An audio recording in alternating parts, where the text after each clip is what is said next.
Welcome to the Level Up Lounge, your cozy, chaotic corner of conversation where we delve into the worlds of gaming, pop culture, and mental health. My name's Anthony, and with me is Nick, and we hope you enjoy this episode. Alrighty, welcome in everyone. Welcome to the level 18. Yeah, put those away. Is it 18? Yeah, level 18. Wasn't last? No, level 19. Yeah, sorry, level 19. Level 19. What am I talking about? Level 19 of the Level Up Lounge. Boys. We're getting close to that 20. We are, yeah. Which is insane. Are we going to have a party for our 21st? That's not a bad idea, actually. Oh, shit. I would just say, I mean, level 19, you've been able to drink for a week. Yeah. So, True. Once we hit 21, we can drink all the way around the world? Or Oh, actually, I think It's that true. might coincide with a special something. We'll 21. see. Yeah, that might coincide with a special something. We'll see. But anyway, We can have our all party. planning stuff aside, welcome in everyone, and I need to get like a posture chair, so I don't like this. Yeah, I don't I know, like right? turtle mode. welcome in everyone. I hope you've been doing well. We are here with a returning guest, a very, very special man, The the spectacular. Nicktacula. Yeah, go on. The spectacular. Yo. Nicktacula. All right. So once again, Hi. Nick, if for those that don't know you, can you please introduce yourself? Did you turn those off? Of course. Yeah. Hello. For anyone who doesn't know me, that big, beautiful I'm face. just a dude, but also I make lots of fun stuff on the internet. But I go by the online name Nicktacula, and I bring chaos to cozy games and indie games 3 nights a week on Twitch. And then I also make reviews and tutorials for gamers and creators on my YouTube channel, Nicktacula. Damn And right I he just, does. I just do a bunch of other silly nonsense around online. How you cool, know, though. it's how I That roll. we're friends with a tech tuber. Yeah. Like I've spent the last, I don't know, 8 to 9 years watching, Bitwit, Tech Yes City, Linus Tech, Jace 2 Cents, and a couple of other ones. I think there's a guy based up in Queensland. I can't remember his name. And now, Nick, watch some of his videos. When you Chef's say kiss. Queensland, do you mean Rob Tech? Possibly, yeah.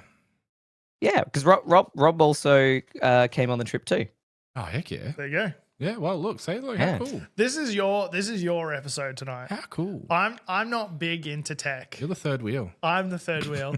I'm not massive into tech, but I know you are. I love tech. Tech's And great.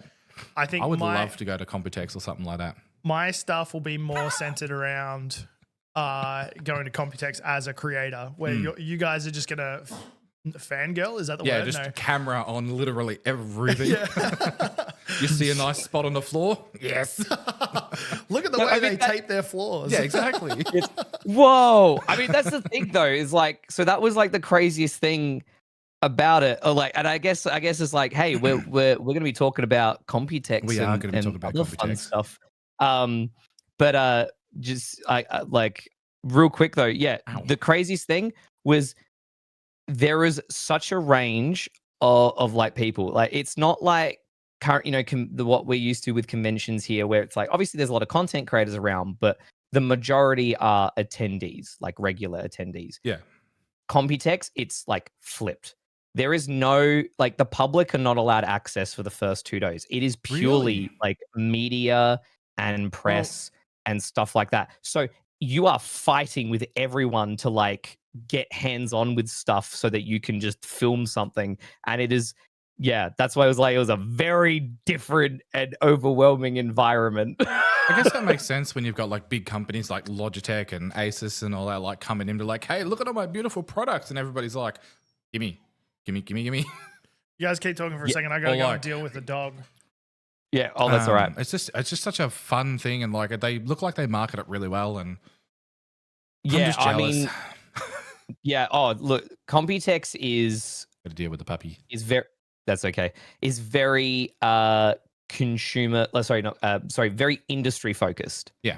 So like, CES, which is in Vegas, which they do in January. Oh, you're going with that too, are you? No, I wish.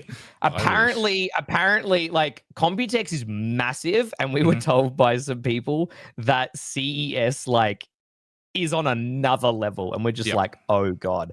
Yeah, Computex is huge, but it's got nothing on some of those other ones. Yeah, I mean, like, Computex would like is something else. Like, and you'll see it in some of the footage that Yeah. we'll look at later. But yeah, it's like it's a entirely different environment to PAX. Like at a first glance, it may seem like oh, that's just like as busy as PAX is, and like it can seem like that, but it's like it is.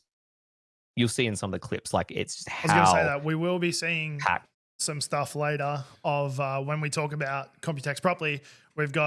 There's like 30 minutes that Nick has edited together for us. And it looks pretty nice. That'll have in the background as well. But I guess we should get into the gaming news, eh? Yes, we'll try well, to. You know the whole point of this.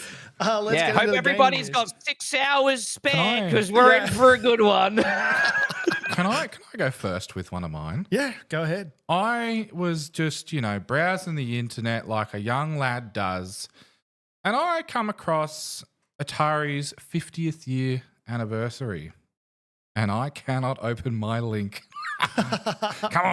Come on, Notion, No. do your good thing. Basically, they're releasing up to 100 playable classics and 6 entirely new titles from the award-winning team at Digital Eclipse. So, where's the picture? 6 new titles. Yeah, how cool is that? At the heart of the anniversary is the interactive timelines, which combine trivia, all new interviews, and the original developers and industry leads, and the playable games in one experience. Now, Wonder if the 6 new games are from the Intellivision Amico. so it looks like the different platforms they have are the 800, 2600, the 5200, 7800, the arcade range, the Jaguar, the Lynx, and then I'm guessing the other, which is titled Touch Me. What? Their other titled Touch Me. We'll definitely have to check that one out. But when I came across it, I saw the art looked really, really nice. It had like the Atari symbol, but like in gold and black and like light shining down on it. And I was like, you know what? This is podcast worthy. This is great. It's pretty cool. Atari has obviously was obviously one of the leaders of gaming for Definitely 20 odd years. It was only until, Nintendo and Sony came along that sort of the Atari started really falling down. Get in the back seat. But they've been, their games have been classics since like 10 years after they were released. Oh, easy. It's cool to see that they're doing something look for at it, that artwork. considering Nice. like they haven't been in the game for so long. Yeah. So it's cool that they're doing something for it. And it's coming out is it coming out on pretty much everything? I think so, yeah. Except for no, there's a Switch there. Yep. Yeah, which is really good of them too. Like, That's pretty cool. It's going to be on Steam. That, I don't know. Let me just open it back up again and scroll down a little bit. So it's Steam, Nintendo, PlayStation, Xbox, VCS, and GOG.com. What is VCS? VCS is their store. VCS is their store. Yep, it's the when you click VCS, it takes you to the Atari website and displays it's their most recent console by the looks of it. Interesting. Yeah. Wait, what? Sure.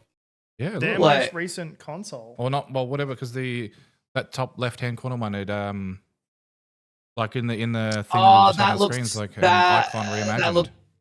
That looks familiar. I feel like I remember when this came out.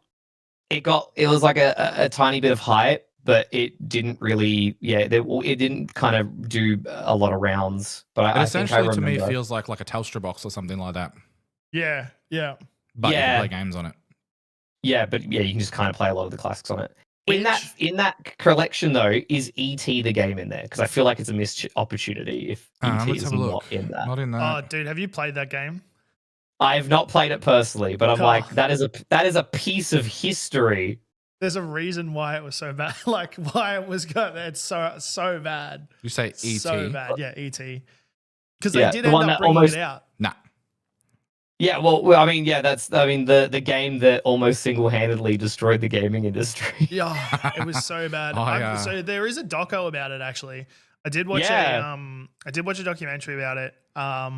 And they basically gave the guy they said we want to make an ET game, and he's like, yeah, cool. ET is one of the biggest movies. Mm-hmm. I'm down. And he started it. He pitched the thing, and they're like, cool. So we need that by Christmas. Uh-huh. and he'd already signed the contracts and everything. Yeah. And he was like, by Christmas, they're like, yeah, we want it to coincide with, I think it was the release of the VHS or something like that, as well as Christmas sales. And it was like, I can't remember how, like, I'm going to have to look it up, but it was an insanely quick turnaround. He was like, how do you expect me to make an entire game in that amount of time? Oh, yeah. Especially back then with the technology that they had and all that. Yeah, yeah. And it wasn't a big team or anything from memory. But and then he was like, all right, well, I'll give it a shot. I'll try. And now it's history. This is what he we've gave got. it the old college 5 try. weeks. 5 weeks. Wait, 5 he put weeks. it together in 5 weeks. Yeah, 5 weeks. Holy crap. So yeah, it was rushed at launch, only taking 5 weeks to develop. Let's say it's this game. Okay, this game's poor quality is often blamed for the video game crash of 1993. 1983. Yeah. So it's very hard for me to read your screen even with these glasses on. You know, that comes into gaming history because our boy was like our boy over here, Mario, was the one that helped bring that back. Mm-hmm. But yeah, I like that that's signed and everything. E.T. Yeah, it's signed by Charles, the voice of Mario. That's cool. That's so cool. It was really sick. I've also got this bad boy, itchy. Super Mario 64, signed by him as well. Nice. And it says, Anthony, you are number one. Probably have a stamp for that. No, he signed it personally. No, I mean like these days. Oh yeah, probably. Yeah, that was cool. So cool. Speaking of games on weird platforms. Oh yeah, what do you got? The Xbox Cloud Gaming is coming to the Amazon Fire Stick. Now, when I first read this, I thought of someone sitting around a campfire with a stick on fire. Isn't the Fire Stick just like a Google Cast? Yeah, Google. Yeah, a Chromecast. I'm fairly certain. A Chromecast, yeah, sorry. But it's Amazon's version of it. But cloud gaming is going to be coming directly to that. So from what I understand, you'll be able to stream the games off of the Fire Stick, and you can hook the controller up so that it plays directly on that. This is very interesting because there were like rumors circulating a while ago that suggested Xbox were essentially going to bring out their own like Xbox Cloud Gaming Stick, as in like kind of like a Fire Stick or like a Google Chromecast, but you plug it in and it's just like cool. There's your X Cloud, and you can just stream all those games. And so now it's very interesting that they're bringing that support to the Amazon Fire Stick. Sorry, we're just dealing with a quick echo apparently. I'm really curious about that because I know that the Chromecast and all that. I have to wonder how much computing and networking power they have available, because obviously they have enough bandwidth that you can stream 4K Netflix and stuff like that. But I imagine streaming some of those games would be quite intensive, especially with how the quality of some of them are. Well, I mean, that's the thing, is that Microsoft's service is actually so good. So like even for us with like our level of internet, xCloud works phenomenally. Like it actually looks really good. Latency is still pretty low. Is it still echoing at all, people in chat? Oh, am I okay? I don't. Is the old Spectacular Nicktacula okay? I didn't know that Steam was offering to. It sounds good. I didn't know Steam was offering a. Wait, what did you just say? I just read somebody else's thing. Were you talking about Steam? No, you weren't. No. Shit. What were you saying? Sorry. Derailed from technical difficulties. Yeah, I'm sorry. Dane just. No. So my xCloud is basically Microsoft's. That's right. Streaming like service, which is you like. That's essentially, it's like you don't need to buy, a $700 Xbox. You don't have to have a gaming PC or a laptop. You could just literally play directly to your phone. Or in this case now, you plug in an Amazon Fire Stick, onto plug into your TV and then connect a controller to it, and then you're off to the races. Sorry, you go. I think it's going to be a cool thing portably, because looking at those screens that you've seen, those portable screens, if they've got a HDMI input, plug your Fire Stick in, and you've got a handheld Xbox anywhere you want to go, pretty much. Or for me, it's going to be really cool with camping. If I can get a portable screen, plug that bad boy in, and me and Addie are playing whatever. I don't know, Call of Duty, because 5-year-olds are allowed to play Call of Duty. No, no. Well, I could play stupid games like in the forest and not want to camp that night. Yeah. Or don't scream. Fully immerse myself and go Blair Witch Project. And, it's play Don't Starve together. Yeah, nice. Yeah. I like that. That's good. I mean, the thing is like I wonder what kind of deal they made with Amazon, because I would love to see the app come to Chromecasts. Yeah. Yes. Yeah. Yeah. As an app you download, you suddenly have access. I know that with Samsung's latest TV models, that is just a native app. Yeah. So you don't need anything extra. It's just a native app. Wait, the Xbox Cloud Gaming is? Yes. Oh wow. Yeah, the new stuff. They have a deal. Yeah, so they made a deal with Samsung. So on their later, the kind of latest to very recent TV models, it is just a native app that's on there. That's cool. I did not know in their smart that. system. Yeah, I did not know. So that. it's super, super cool. I don't know if it's just like you firmware update it and then you're all good, or if it you just go to the internal app store. I'll have to check ours, because we don't have a really recent one, but the last update we did do, we got a whole bunch of stuff that was quite surprising. So I might have to check to see if ours is like that. But you're right with the Google Chrome, or the Chromecast, because we got one of the more recent ones, Benj, right? Yeah. We got one of the more recent ones, and it's basically just an OS. Yeah. Rather than what it was before, where it was you just click on your phone and stream to something, it's now I've got a remote. Yep. I can have whatever apps I want to download on it, and it comes up with recommended. It comes up with recommended for apps I don't even have. Yeah, I get my entire YouTube Google TV feed comes up in that, which is nice. Yeah, Google TV, not Chrome. Chromecast, the old one. It's Google TV. Google TV. That's it. Yes. Yeah. And I freaking love that thing. It's so great, and it's still to this day the best user experience for a smart TV-esque device. It puts the rest of them to shame. So when I see a smart TV, it's built-in Google TV. Thank goodness. Yeah. Well, we've got a smart TV up there. It's a good one. It's a Samsung. It's a good smart TV.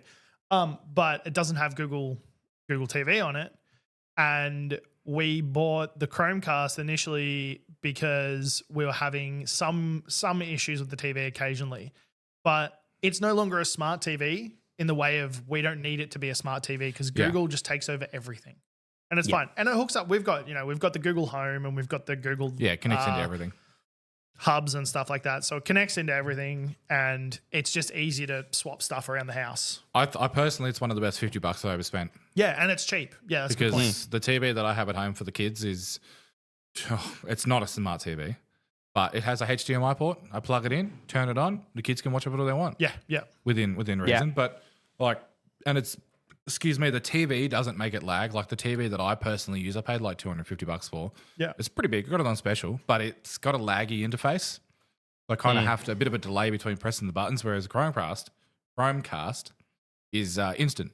Yeah. It's yeah. You can essentially get a smart TV for $50. $80. If that, yeah. Well, you pay special. $100. You pay $50 for a dodgy secondhand TV. Oh yeah, and that hasn't got connectivity. Buy the $50 on for the Google TV, and you've got a smart TV. Yeah. Yeah, straight away. And I like the actually, and I think I don't know how long it was, but you can't even buy the non 4K version anymore. It's pretty much just the 4K version. But I got that on sale for like $77 from Officeworks. Yeah, So it was the best deal ever. And so I literally turned an old computer monitor into my bedroom TV because I just had to hook the Google TV into that. Oh man, we're just having animal issues all night tonight. It's all right. It's all right. All good. As long as he didn't start barking. I think Ash wants to go out. Do you want to pick him up and let him out?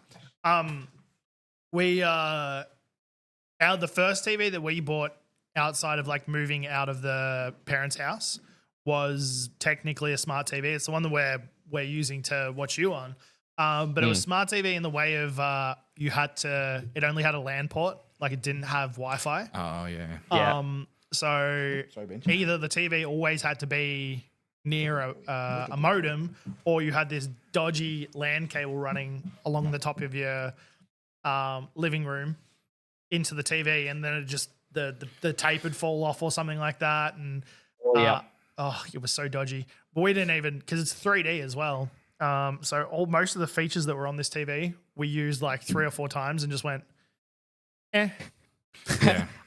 That was neat. Anyway, the only one that I did use it for, actually, pretty like a fair bit, was when Halo, the remastered collection came out, had a 3D option for Halo 1. Okay, that's kind of cool. That was cool. I remember one of my family members had one of these TVs with the 3D, but come with the glasses. Yeah, that's what. So you could watch. You both could play. Yeah, that's what we had. We had 4 sets of glasses. It was me and a friend. We had the glasses on, and they're special glasses. They like fill over with a liquid, and that's what creates the 3D effect. So you turn them on, you got to charge them and everything like that. And so you'd put them on. We were playing Halo, and we're just both like, whoa, whoa! It was amazing. I feel like the idea of like those 3D glasses is cool, but obviously like it just didn't really catch on. No. And I feel like with how headsets like kind of, you know, whether VR headsets or augmented reality headsets are coming along, like that's going to be the way it goes. Definitely. As soon as I can, I'll be getting some augmented reality glasses. Like that's just, I just want them. I need them. Oh, dude, when Microsoft showed off HoloLens, and they showed off like, you know, the person like on stage walking around like a big Minecraft like environment of just like on this table, I'm like, that's awesome. Exactly. Fast forward, doesn't come to consumer market, only used in very niche like industrial things. Like I think it's even used in like some military applications. Like, what about the rest of us, Microsoft? Like, come on, man. That in itself would be amazing for 3D modeling. So being able to use it in what's that? The engineering program that a lot of people, I can't remember the name. Huh? Blender? No, not Blender. It's a proper AutoCAD. CAD. Oh yeah. Like you know, like the engineers being able to like load up their thing in front of them, have them move it around, and do all this. Like even buildings, testing all the even in Blender, earthquake. Blender. Blender. Even in Blender, like you know, people who do 3D model stuff, like being able to see it and bring it up close, and model it properly. I've seen people designing on Blender where they've got like the screen this far away from their face. Yeah. And they're like really fine tuning it. It's the same with people who use drawing pads. I want to get a drawing pad personally. Sometimes you see them and they've got their face like so close to the thing because they're trying to get those real fine details in. They're zoomed all the way in. They're still trying to get those fine details in. But having that augmented reality so you can have that like right in front of you so you can shift. Yeah, no, that'd be amazing. It'd be amazing. Yeah. It still comes down to like the actual resolution of the like the screen though, which is like that was like I think their biggest challenge was just the specs of the technology needing to catch up. Not that we haven't segued into anything else completely different to what we were talking about in the first place. Have you got another one, or can I talk about no, you go. No, was yours tied into that one? It could have been, but I'm not going to. Oh, okay. My next one is a new introduction to the Gears of War franchise. Gears of War E-Day. Yes, they've come out with a bit of a trailer. It was pretty cool. I was really. It comes back to Marcus Phoenix, and it's the 6th edition, not the 6th edition. It's the 6th entry into the series, and it just looks like fun. It looks good. It looks really cool. I think this will help reinvigorate the franchise. It is banking on a lot of nostalgia. It's like there's so many companies. Like, don't get me wrong, I'm very glad that we're seeing this game. We're seeing the game that's going to set in the timeline of when the locusts first arrived, and exactly. This is something I've been like a bit of a prequel style thing. Yeah, so it's very, very cool that they're kind of setting it in this sort of time period, but it also feels like they tried to continue the franchise with the sequels and with his daughter. I think and the whatever. game really ended at Gears 3 or 4. Yeah, and it just they landed okay, but didn't really land too well. So they're like, all right, well, let's just go back. So I feel like we'll get this game. It'll be awesome, but I feel like it'll we won't really see much Gears stuff after this. It'll kind of be I feel like it'll be the final thing. One of the things that the people and the people are excited for is there's a part where Marcus is fighting a locust drone that really, really captured people's attention by the looks of it. And apparently it's going to be getting back into the darker, the nittier, the grittier, like the original Gears one. I don't know if you've ever played. I was about to bring that up. I'm yet to play Gears of War. So Gears of War is one of the, in my opinion, probably one of the better storytelling dark games out there, or for its time anyway.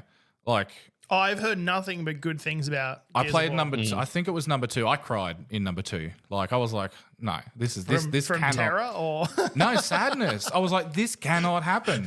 This is not allowed to happen. We've grown to love these characters, and now you're hurting my feelings. I'm gonna mess these people up. And then you take your chainsaw machine gun to them and fix them all up. I was gonna say, Gears of War gave us the beautiful creation of the chainsaw machine gun. Oh, exactly, exactly. Being able to chop through them. Oh. Yeah, honestly, one of the most satisfying gameplay elements ever is running up to someone and then just chainsawing them in half. I've seen that. One of my favorite things from Gears, one of my favorite things that come out of Gears is the Horde mode, where you just have just constant waves of enemies, and they get stronger, they get harder, and it's just a lot of fun because eventually you can set modifiers where only chainsaw. So you're sitting there, you've got these group of people and you're just spamming a chainsaw, trying not to die. Yeah, because you can't take damage when you're in the chainsaw mode. It is a very different type of game with in terms of its shooting, because it is a very strict cover shooter. Yes, you are designed to be in cover most of the time. Yeah, and it's very easy to knock you down. Yeah, if you oh sorry, yeah. I should say I have played a little bit of it. I've played 2 missions from the first game, and I think at the time coming out of Call of Duty. Modern Warfare 3 and Black Ops, I believe. I couldn't get into it. Fair. So I played that before I played COD. Because of what you said. It was very, I was running into the forward lines and getting killed left, right, and center, and I'm just not enjoying this. But that doesn't mean that it's not a good game. I've watched parts of it now and gone, dude, that looks so sick. Now that I've got more experience with video games, because at the time I was playing COD and I was playing Fable and not too many shooters. It's very, very heavy on the cover. Even the running, they're hunched down and they're full on sprinting. The run annoyed the heck out of me. To be fair, you're do. But it's it's taking the that realistic aspect, because in a real military situation, it's not like Call of Duty. You're just running through the streets and just going, bah, bah, bah, bah, bah. They're in cover, right? They're checking their corners, they're peeking out, which I like a lot more these days. After playing Army of Two. Army of Two was really strategic, very cover. That whole aggro situation where you draw aggro so the other person can get. Yep. I loved that once playing it, and then after that, I was like, you know what? Actually, Gears of War does look good. I do want to do a playthrough. Oh, 100%. We'd have to do a multiplayer playthrough of that, on the old Xbox or something. It's just one of my favorite games, obviously. Yeah, it's a good time, and that's why, and because the gameplay set up that way, That's why it's so satisfying every time that you do get the chance to get up close and be like, I think one of my cut through. favorite executions in that is with the shotgun. I don't know if you remember, but you I'm a bit hazy, you essentially you knock him, and then you run up to him and perform the execute. You play golf. He basically he flips the shotgun up, bang, and it's like a full 9-iron into the side of the. It is so brutal, but it's like it really I think embodies the aspect of like how dark and brutal that Gears is. You know, you're cutting people in half with a chainsaw. Their branding is on point too, because you can tell how brutal the game is just by looking at the front cover of it. Yeah. Like even the gear has got blood splatters. Yeah. The title's got blood splatters. You know what you're getting into when you the only thing that didn't really make sense to me about Gears is why Marcus, Dom, the Train, they're all like massive. Like they're bodybuilder massive. Aren't they? They're just big dudes. Wasn't there something about them being augmented? Possibly, but then you've got some other characters who are normal sized. Oh, okay, maybe not. Maybe I'm thinking of I think his name's Rook, maybe, and he's like sort of normal sized. They're still big, but they're not. Yeah, Marcus Phoenix big. I'm not that deep in the lore to know. But I think that they're just big dudes. Yeah, I think they're just big dudes. Like, yeah.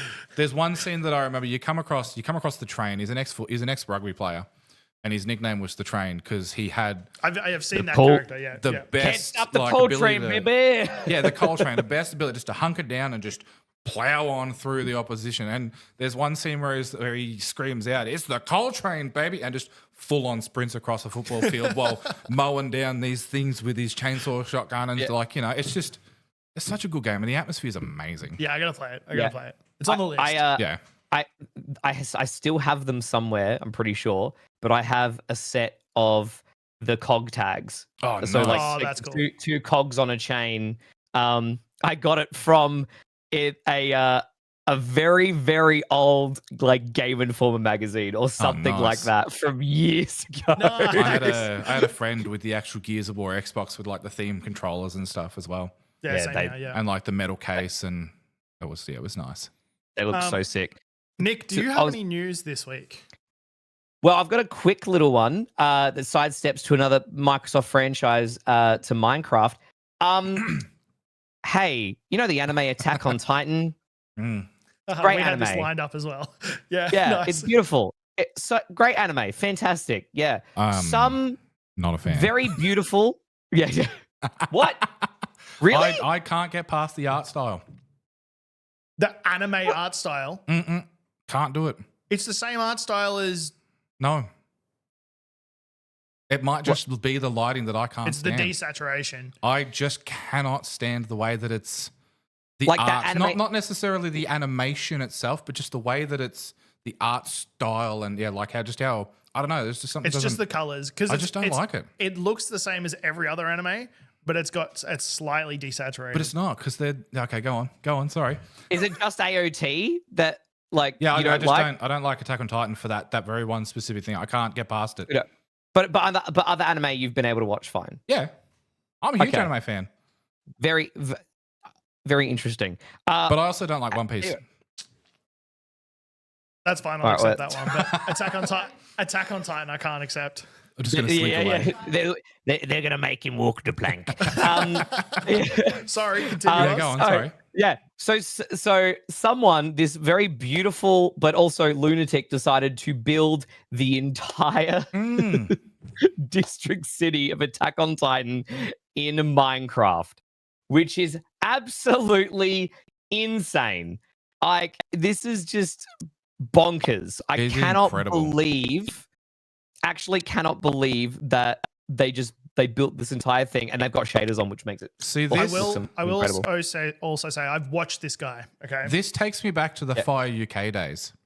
Yeah. Where they had like the entire team of. But this people. is not a team. No, I know, but like they had an entire team. They do those like 20-minute time lapses of like building the Taj Mahal, or I think they built the entirety of Eberron at one point, like the city itself, not just the cave, but like I will say, So this guy does also use a lot of mods. I was going to say, is this him building them by hand, or is this like planning? No, it's not building by hand. But what he does do is the intricacies of the designs are insane. If you were to go into that world, right, and look at the houses, you've got like all the bits and pieces. I've seen this guy. Yeah, absolutely phenomenal. He uses like paintbrushes to change the block states of fences and things like that.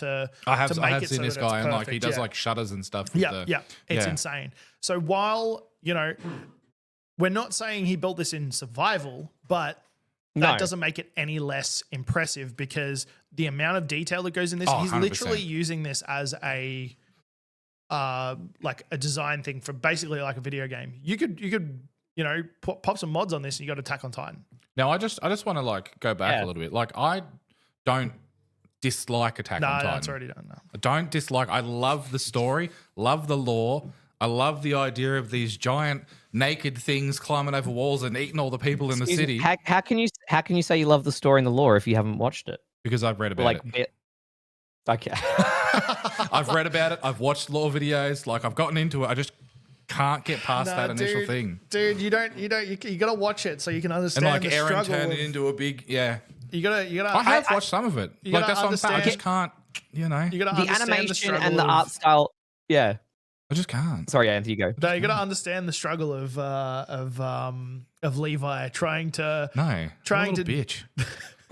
trying to deal with all these little kids that are having tantrums, and he's just in the corner going like a little dark emo boy. Yeah, I know. We're gonna blah blah. Levi's one of the coolest characters in anime ever. We actually literally one of the coolest characters ever. Kayla didn't agree with this, but she didn't know at the time. If we were gonna have a boy for our first child, we were gonna call them Levi. Oh, well, yeah, now. And and Kayla's like, I really like that name, and I was like, yeah, you do. Damn right you do. Because I was obsessed with Attack on Titan for a while there, and I loved Levi. I thought he was just such a cool character. It's a cool name. Yeah. Such a great name. It's also a cool name. I don't know why. It was going to be my two favorite characters out of things at the time. It was going to be Levi Dean, Levi from Attack on Titan, and Dean Winchester from nice, yeah. Supernatural. I know somebody who named their son Raiden. Raiden, like the god of thunder and lightning from Mortal Kombat. I didn't know that. Sorry. Kind of cool. Ant was the third one on the list Shinji?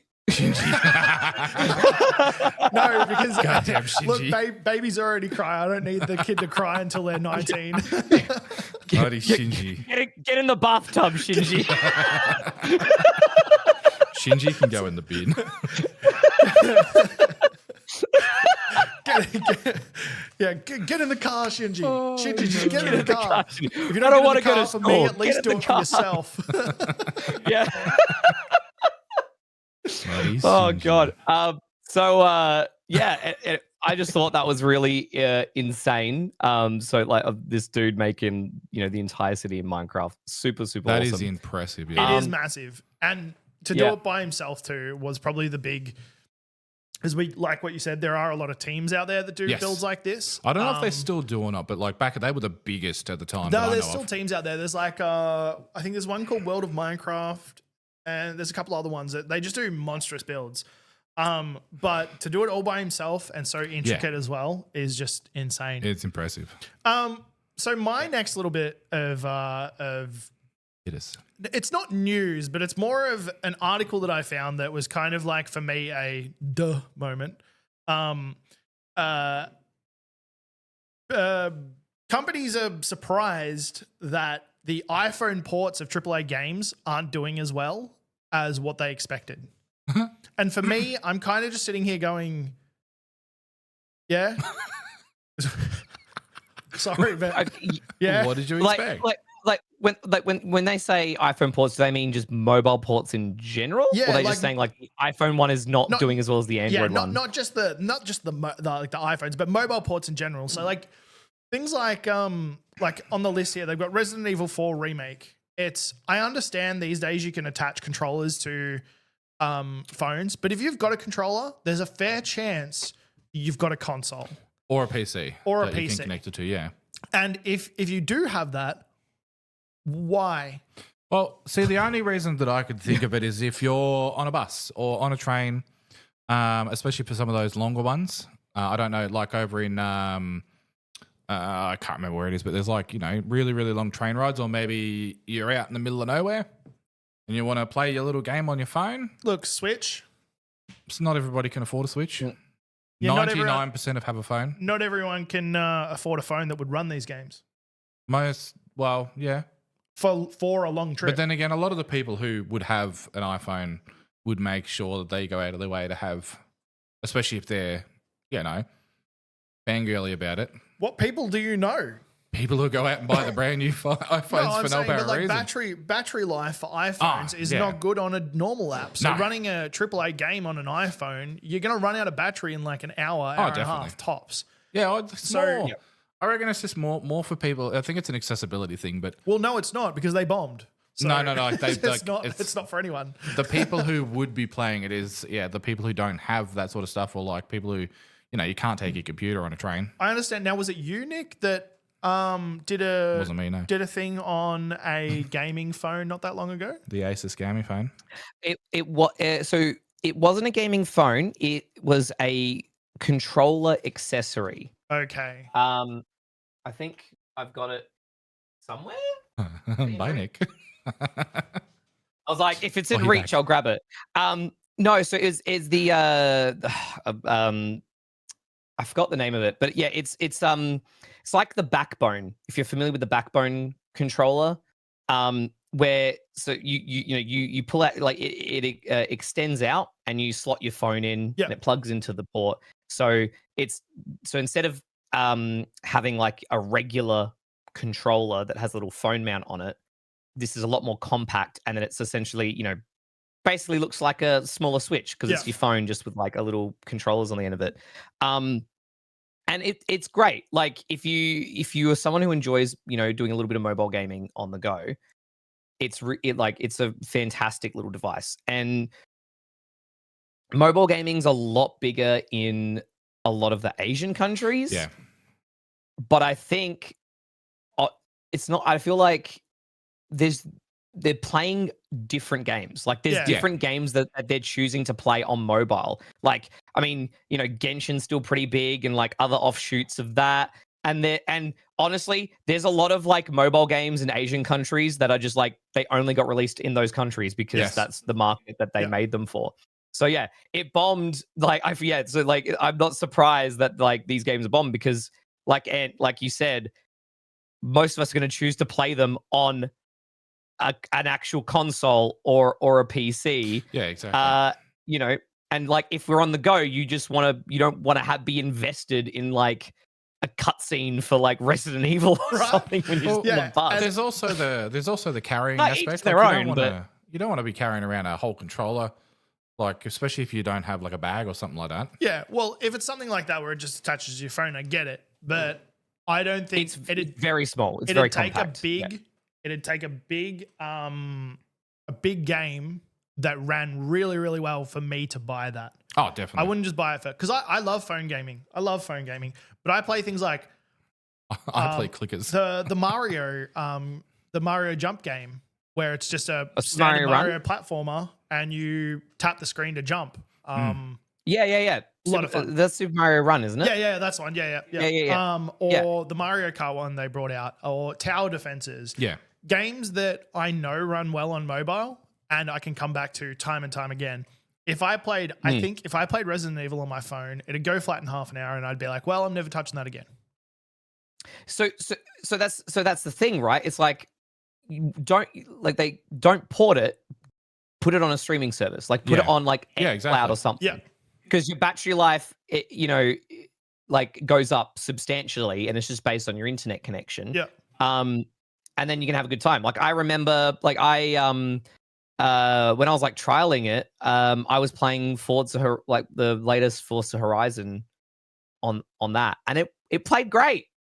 It was like that was like a really fun thing like to do. Just like, I'll boot it up, I'll give this a shot, I'll load up a race, and it was a good time. It's like this, and it was just being streamed, over xCloud. Was that similar to the little booth that they had at PAX last year? I was going to say that there was that racing one that you were promoing at the time, Race Masters, I think it was called. Was it CAF that was there when we did as well? Yeah. And we played that. That was actually pretty good on the phones. I enjoyed that. That's something I'd play. Well, but that was just running locally. So that was just an app made for phones. Yeah, and that was just like that was a fun little and like generally was like a fun little racing game where it's like you can just boot in super quickly, jump in for races. It was super easy to connect up with friends and stuff, and that's the difference, right? There's a difference between making a game for mobile to run on a mobile phone compared to trying to port a fucking AAA game. Yeah. Like, I'm not surprised. Without investing the money into do it properly, by the sounds of it. It's insane. Like, making games that are within the world of that, like I said, with the Mario one, or there's plenty of other games that have got it. There's like Sonic ones. There's I'm finding it hard to Pokemon Go. There's Pokemon ones. Yeah. Making a game within that world should be enough rather than going, let's see if we can get GTA 5 running on this bad boy. How much money are we going to make from that? Yeah. Well, so like the main one that I play, like I've got a few games installed on my phone, but the main one that I boot up if I do just want to play something ends up usually being like Warcraft Rumble. Yep. Oh, I didn't know about that. It's kind of like I don't know if it's quite Clash of Clans. It's kind of tower defensey where like you basically you have like a charge, like a meter of like your resource, and then you have units of varying cost, and you just drop them on the little map, and then they walk forward. You have to take down the towers, then you take down like the enemy like hero. Fun little game, and it's been really successful that they're actually going to be bringing it to the Blizzard launcher on PC. Oh, that's as well. cool. So you'll be able to just straight play it on PC. Because there's quite a strong community around it, and people have just been capturing their phone screens or running it in like an Android emulator or something. So now they'll just be able to play it natively through that. It's like, which is awesome. But like again, that was designed for mobile, and it did great. They weren't trying to port WoW. As much as I'd love to play WoW on my phone, like, come on. Because that's the other thing. Like, if you are going to do it properly, like you get power packs. You'd get things dedicated for that. But for me personally, that's just go out and buy a console. Yeah. Like that's what I do at least anyway. And especially with these Fire Sticks, like it's exactly what you were saying, like streaming games onto your phone. Now, if that was a thing, I'd get my iPad, I'd get my gaming app, which you can do with Netflix at the moment. You can have your iPad up, you can have a controller connected to the iPad, and I can play. There's a couple of like Dead Cells is on there. There's a couple of other games on there as well, which is really, really cool. Yeah. But if I wanted phone gaming experience, I'd do that. Yeah, well, like I'm like now it's officially launched. Like as long as you've got Xbox Game Pass Ultimate, you have access to that, and you can I think you can just go to the App Store, get the Xbox Stream app or the xCloud app or whatever they've called it now, and you can have access to it. I was very lucky.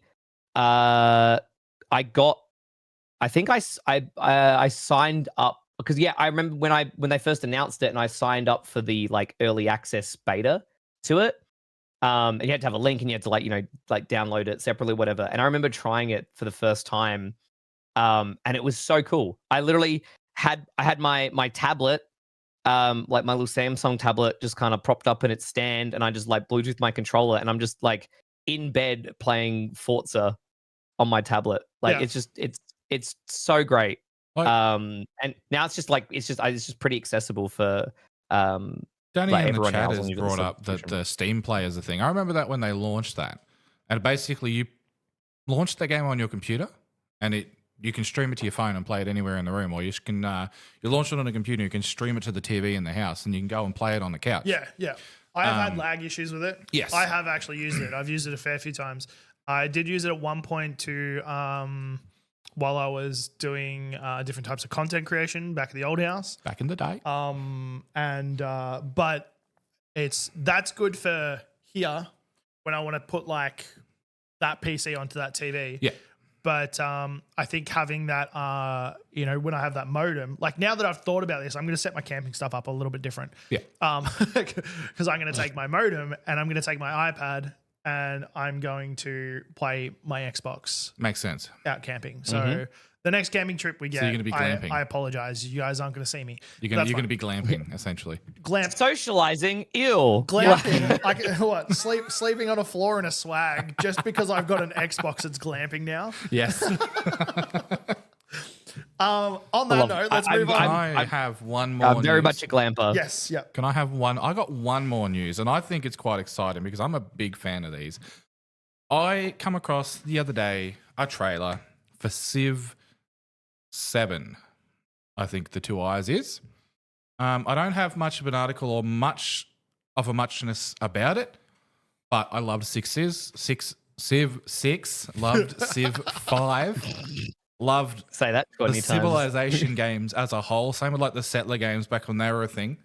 One of our good friends, Burjo, is a humongous fan of Civilization. He has sunk many of hours in that. I'd say addicted sometimes. Yep. Yeah.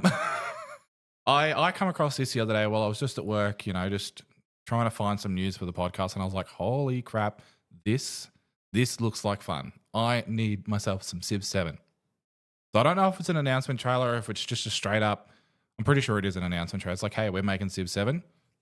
I'm down. Yeah, it's just the announcement trailer. Yeah. So this is just the gameplay showcase coming later. Yeah. Is that what they said? Yeah, cool. Civ, like it's crazy to look at where it started and where it's gone. Yes. Obviously if you go all the way back to Civ 1, like it looks like trash. Yeah. But it was also, it was leading tech at the time. Yes, 100%. Like it was insane. People like, oh So my, I think it you was- could move stuff. I think it was neck and neck with Settlers at the time. Yeah. 'Cause I played a lot of Settlers, and that was a lot of fun. It's a well-known game these days. Definitely. This is another one that ported across to a console actually quite well. I remember playing Civ on the Xbox 360 and it was very well done. Where I played another. Well, the controls for it are pretty. Yeah. I played another Civ simulator on the Xbox and went, what? What the hell is I'm a this? huge This is fan not of good. Civ Yeah, that's awesome. That's awesome. because this is just Catan, but on the computer. Yeah, essentially, and you progress through Yeah, the ages and. There's a lot to it. It's one of those games I'm like it's cool, and I'd love to kind of set more dedicated time aside to playing it. But there's a lot to learn. And You Yeah. should definitely schedule some four-way games where we make Burjo very heavily handicapped. Yeah, by not letting him play. Yeah, by letting him only watch. There's a timer that goes off. It's like, okay, you're allowed to do things for 1 minute, and Yeah, then you can't do exactly. anything for Yeah. 1 minute. It's I got into it for a little while and I went to him for help. I was like, dude, can you help me? I need some help with Civ. He's like, yep, which one are you playing? And I was like, all right, I'm playing, I think at the time I was playing Civ 5. And he was so excited. We spoke for about 8 hours before I got to play the game. Yep. And then I played, and the next morning came around and Kayla woke up and I was like, oh shit. It's one of them games, yeah. And then Burjo gifted me 6 and was like, now you've just learned a whole bunch about 5. 6 is completely different. Have fun. And I was like, oh Lord. Thanks. Yeah. Awesome. I've got Love uni that. assignments this week. Thanks, Yeah. dude. Absolutely love the Civilization games. They're Ah, a good that's set of super games. cool. Really good. I love strategy Like games. in I general. love the Anno games as well. Like they're a similar style to that. Now, they're a fun. last one for today, which I know Nick wants to speak about as well, which kind of ties in with this. So, Civ being such an in-depth game, got so much going on. The gameplay loop is insane. This Nick or me? No, this Nick. Okay.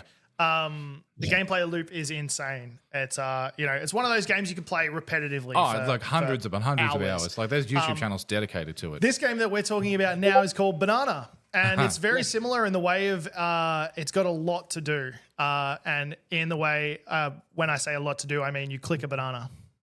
Oh, Yeah, this is It's like think Cookie Clicker, but it's banana. this is the one you can make money And- off, isn't it? So, well, Yeah. look, so I downloaded it. I've played it. I tested some things because I wanted to reading the articles about it and reading the all the bits and pieces of it, I wasn't getting enough of what was actually going on. So I did some testing. Okay, yeah, of course, yeah. First off, the whole gimmick of it is you click the banana and you've got a random chance within every 3-hour period that a banana will spawn in your Steam inventory as a Steam card. For people that don't know what Steam cards are, they are basically achievement things you get from games. A whole bunch of them have got it. Don't Starve together uses them really smartly as to where your collectible clothes and stuff comes down as a card and you can sell your cards. CSGO have got them as skins and stuff. And there's a marketplace for them, right? Banana. Yeah. So you can sell them on the marketplace. Yeah, the original idea being that if you collected all the cards in the series, you could combine them for an achievement and like an emote or like some form, something to show for it. It's like, hey, you collect all the cards, combine them together. Here's some stuff. But of course, like, and Steam were very smart. They're like, oh, well, what if you get some duplicates? Well, now you can put them up on the Steam marketplace. And it was really funny because like when that feature launched, things were like, they were like $20, like there were Steam cards for like $20 and stuff like that. And then literally within days, the entire market just crashed. Yep. And then most games Steam cards are like 3 cents. Yeah. Well, that sort of ties into that video that I was talking about the other day with Spiffing Brit, where he broke the Steam card market with the cups of tea. Yes, yeah. And I think it was cucumbers was another one, or pickles, and buying them all up himself and then dropping them for the same amount of price. And people were like, "Gimme!" It's and that's similar to what's going on with the banana situation. Is that because they don't have a starting price on them, people are getting these things. They're like, for lack of a better word, they're NFTs. For lack of a better explanation, they're It's NFTs. essentially what they are, just limited to Steam. They're being minted. There's some that are so like you can get a first edition banana. No, well, there's some that are only coming in specific events, and the events are in their Discord. It's like, for the next 3 hours, guys, this banana has got a chance to drop. Oh, God. People get it, and then someone else is like, but I want that banana. And they've already raised up in price. So one of them, I haven't checked for a couple of days now, but at the time of my last checking, there was one that was like $2,500. The crazy thing is, it's like, the devs have not done anything malicious here. They are literally just using the platform Steam has created. Yeah. And the community is what has just driven this mass movement. And it's actually like... It's insane. It's insane. And they've been expressing to the community, like, they're going to bring a feature in where the banana that you're clicking on screen, you can change the skin to one of the bananas that you've collected. I like that, actually. That's cool. Yeah, and that you might be able to display like the other ones you've collected like in the background as well. But yeah, literally, it is just you just click a bloody banana. At the moment, I think there's like a little bit of a botting problem that they're trying to work out. They have released an update that has changed. I don't know exactly how much it's changed, because I'm gonna be serious here. I was also using an auto clicker. I wanted to test all the things that they're saying they're doing, and I wanted to see. But that's also most people, because you can't just, because you're just sitting there going click, click, click, click. You're like, you're gonna get tired. I tried the first time. I was clicking, and I was like, "Oh, this is interesting." I'm lost. I got to like 100 clicks, and I'm like, I'm done. Did I get a banana? No, I didn't get a banana. Well, this is a stupid game. So I downloaded an auto clicker, and the newest update brought out a new what's it called? EULA agreement.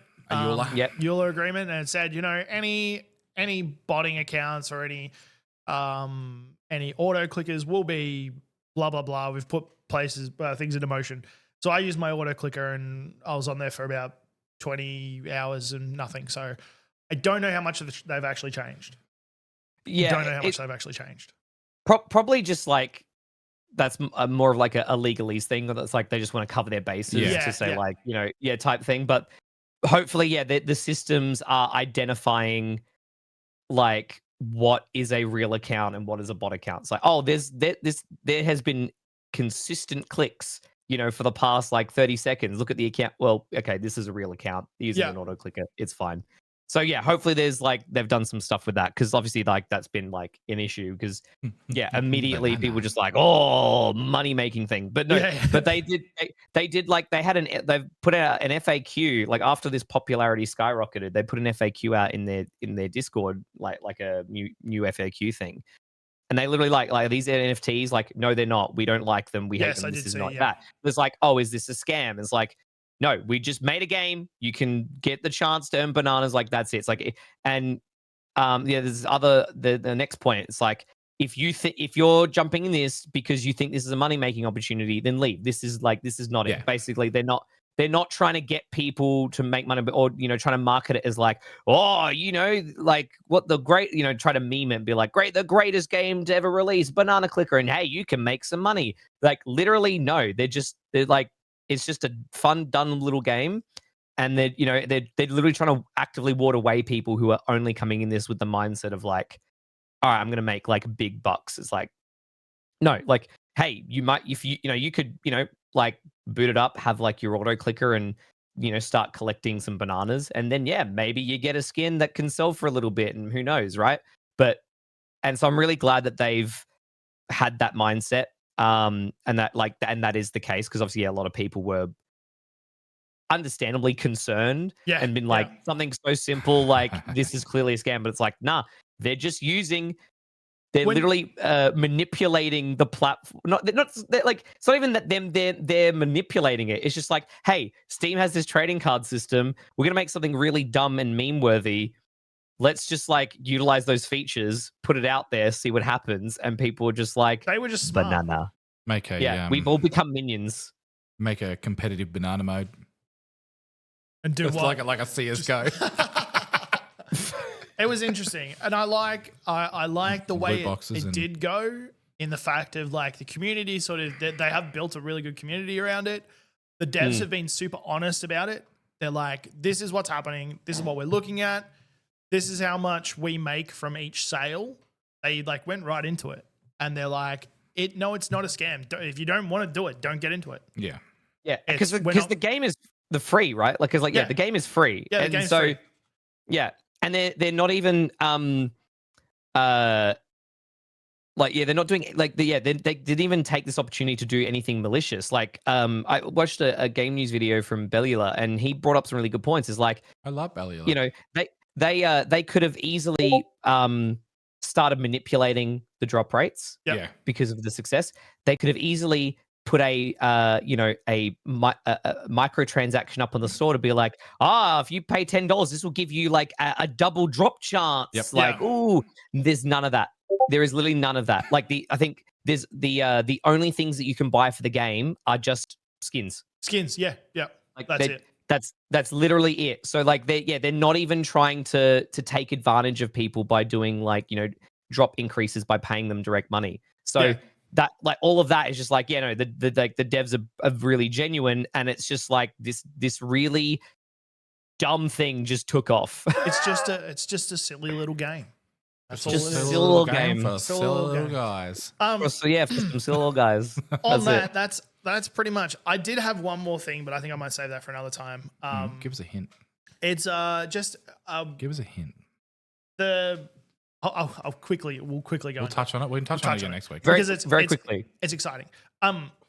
So there is a Sony exclusive that's being released on Switch. Oh. Nice. And for me, that's massive because it means that there is chatter amongst the different game companies, which is awesome. So Chia, a game that is exclusive to the PlayStation, is being released on the Switch. It plays like a Switch game. Chia is super cute, super cozy, adventurous. It plays like a Switch game. It'd be stupid not to put it on the Switch. I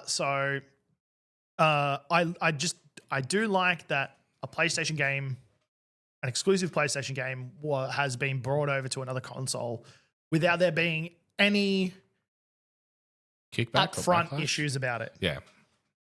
Where I haven't heard any issues about it. We didn't hear like, Sony and Nintendo are in the talks of trading games, or like it was just Chia's being released on the Switch. Cool. I like that. That's cool. Because, like there is now this major shift. Like, there's still going to be a big push for exclusives, but there is this major shift where there is potential money left on the table, and there is potential like opportunities for community growth and game growth. Definitely.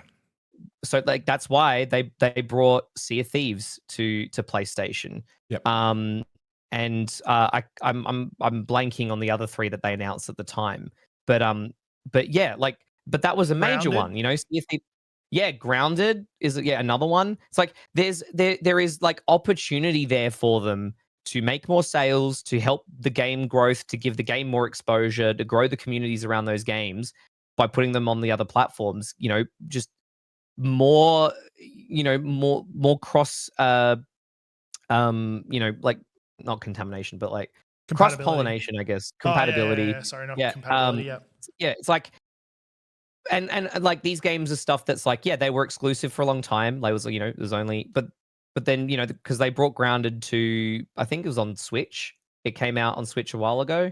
And then they announced it with the first run of like these new these new installments on PlayStation. So I'm really glad to see them doing this, and I feel like with your bit of news is just PlayStation realizing like, okay, yeah, we can do that. We can actually maybe get off our high horse, because I can tell you right now, they're of course going to be seeing all the sales from those Microsoft titles on their side of things. Yeah. So they're probably like, they're not getting much money from it.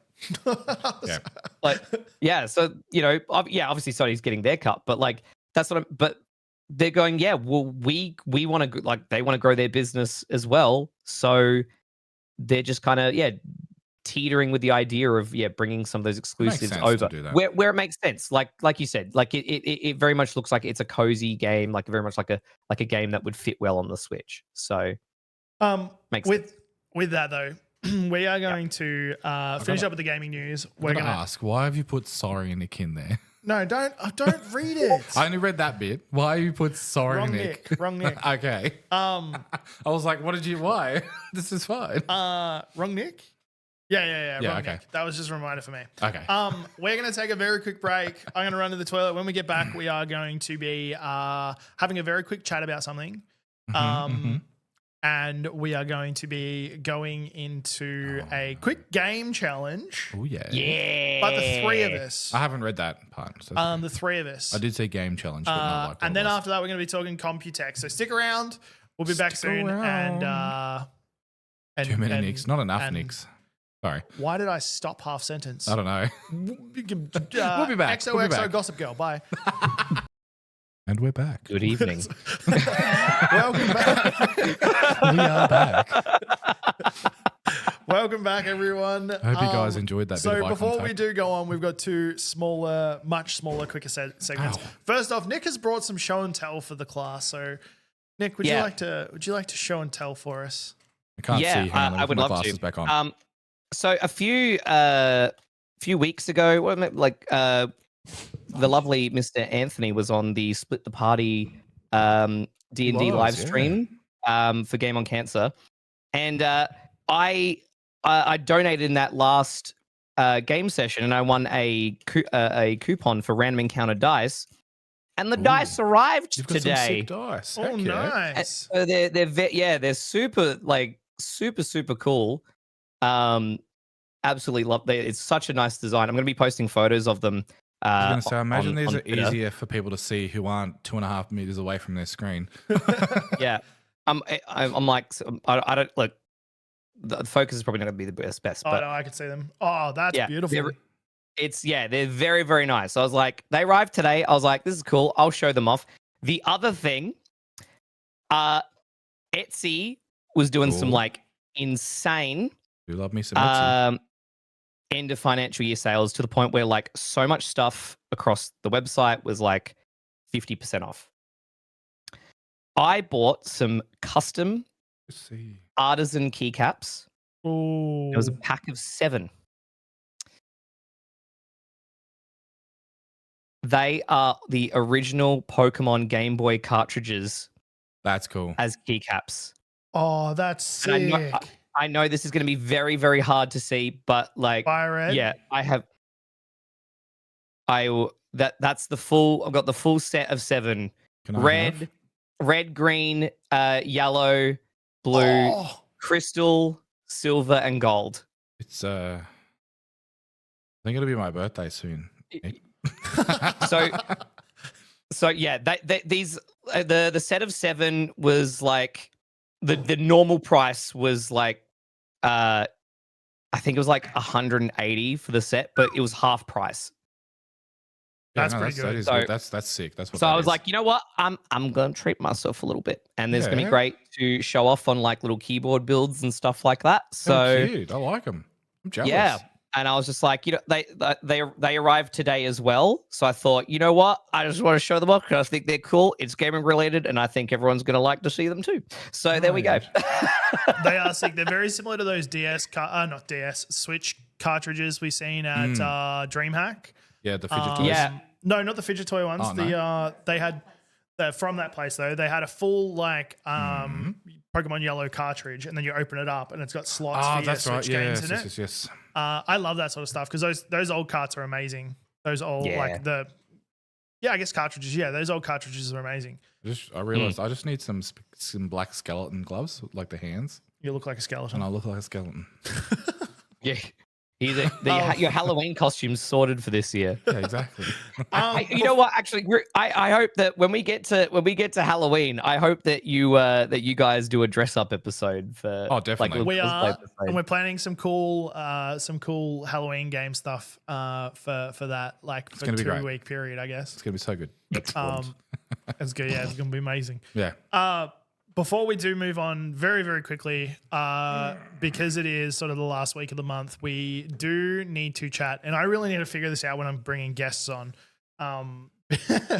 because we've got our game of the month that we need to talk about. And Maybe we can rope the guest into playing the game of the month. well, sometimes we don't know that the guest is going to be on until halfway through the month. Oh, that's true. Yeah. But quickly, we recently played Hellblade 2 Senua's Saga for the game of the month. Have you finished it yet? I'm about halfway through. Okay. I'll let you go first. How's your experience with it so far? So I know your initial experience. And my initial experience at first, very different to yours. I found it's been a little, probably what I should have done is going back and replay number 1. Just so I can remember what happened at the end, or watched a recap video or something like that, you know. Because I was very confused at first why she's in a boat. What? Why? And then obviously the shipwreck and just I love the atmosphere of it. Like she's under the water and like, you know, they're like, you're gonna drown, she's gonna die, no, and all that sort of stuff. And that was good. But then we got, you know, we get up on the land, you survive a little bit, you keep walking. You drop down a ledge, you kind of fall over, stumble a little bit, you walk some more. Yeah. You see a dude getting dragged, and you walk some more. So I finished it. And then I really did like the part with the boat where you got to like crawl through the boat. Yeah. I really liked that with like the waves washing in, and I loved the atmosphere. Cinematically, it was amazing. Yes. Cinematically, it was amazing. It was a great piece of art. It was a great story. What do I shake? Told really, really well.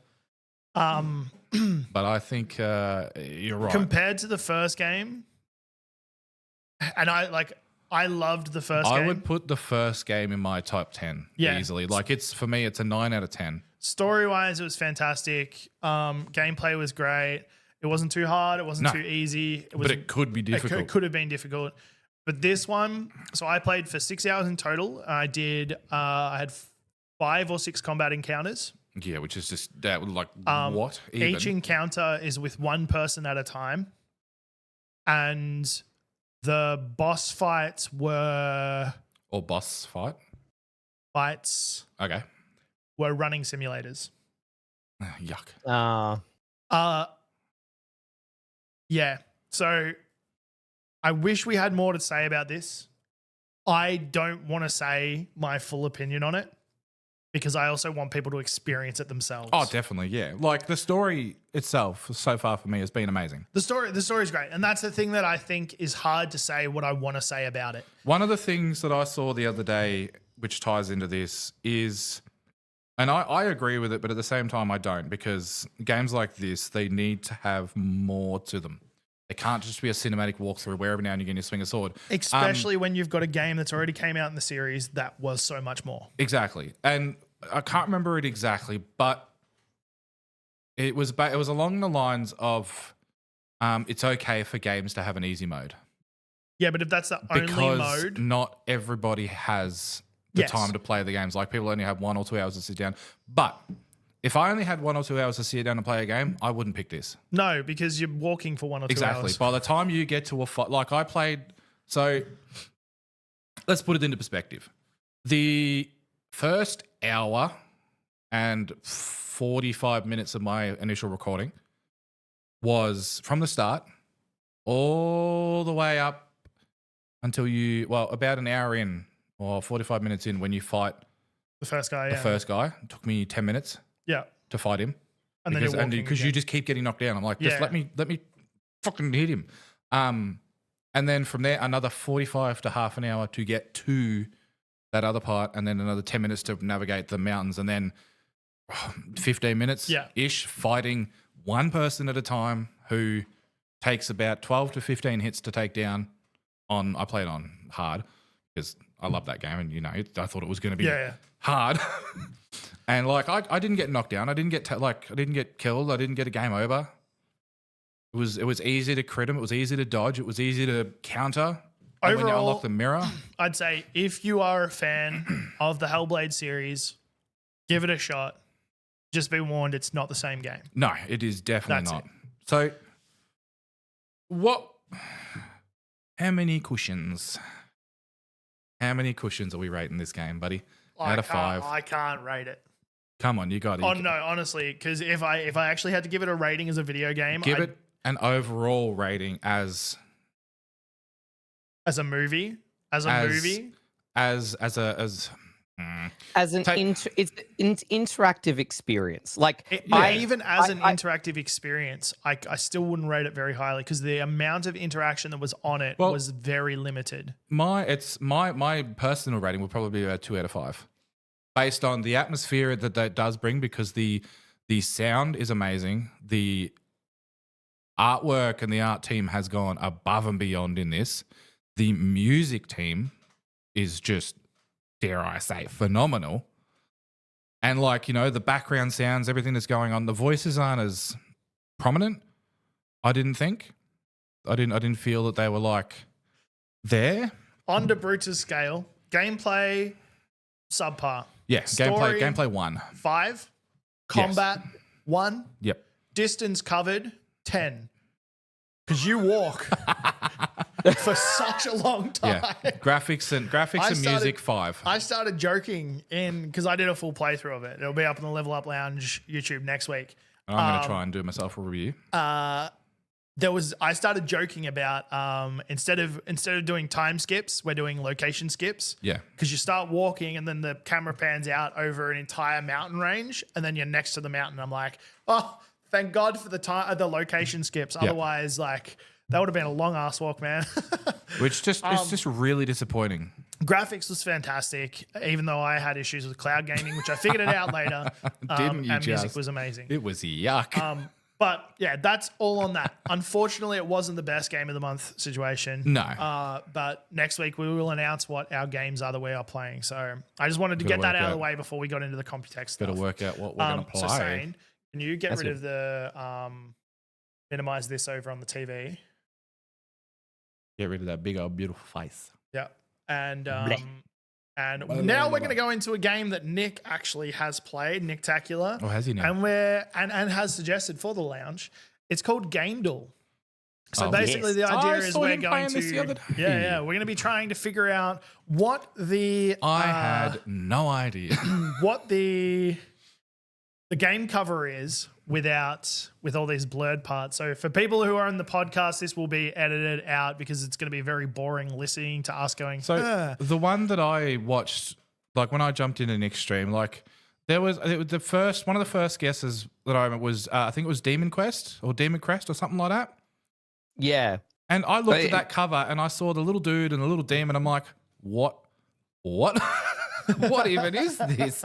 And even if I had even the full cover without the words, I was still like, nah, absolutely no idea. So some of them are obviously going to be hard. Yeah. Yeah. Very, very tough. Like that, the one the one you're referring to, it was the guess was Demon Crest, ended up being Gargoyles something too. It was and it was and I was like, what the hell is this? It was in the same franchise. Was it same franchise, different saga or something like that? No, same franchise and saga, which makes no sense to me. Yeah, but it had a completely different name. All right. So for the people on the podcast, we'll edit this part out. But if you did want to come and see more of this sort of stuff, we do live stream at 7 p.m. AEST every week, every Friday. So come and join us over here. Otherwise, we'll be back very, very shortly. Twitch. On Twitch, yeah. We'll be back very, very shortly.